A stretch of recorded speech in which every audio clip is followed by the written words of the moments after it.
আজকে দেখাবো একটি মজাদার কেমিক্যাল রিয়াকশন। শ্যাম্পু, কলগেট, লেবু, ডিটারজেন্ট আর ভিনিগার একসাথে মেশালে কি হবে।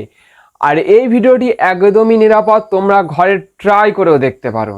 এই রিয়াকশনের জন্য যা যা লাগবে: শ্যাম্পু, কলগেট, লেবু আর ডিটারজেন্ট, আর লাগবে ভিনিগার। প্রথমে গ্লাসে দিয়ে দিচ্ছি একটি শ্যাম্পু, যেটা ফেনা তৈরিতে সাহায্য করবে।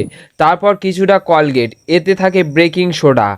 এরপর লেবুর রস, যা হলো প্রাকৃতিক অ্যাসিড। আর ডিটারজেন্ট দিয়ে দেবো, যাতে ফেনা আরো বেশি হয়। ডিটারজেন্ট দিয়ে এটা ভালোভাবে মিক্সড করে নেব। গাইস দেখো, এখন কিছুই হচ্ছে না, কিন্তু ভিনিগার ঢালার সাথে সাথে শুরু হবে এক বিশাল ফেনার উথল পাতাল প্রতিক্রিয়া। এবং সবশেষে আসল খেলোয়াড় ভিনিগার।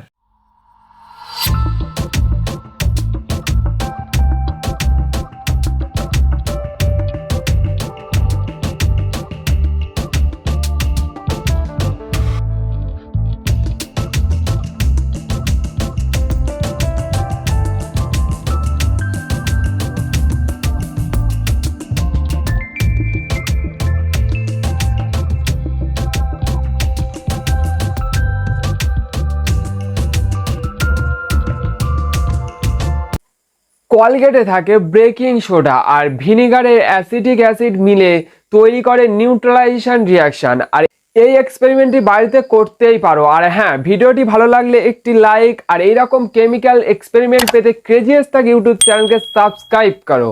নিচে কমেন্টে জানাও এরপরে কোন রিয়াকশন দেখতে চাও।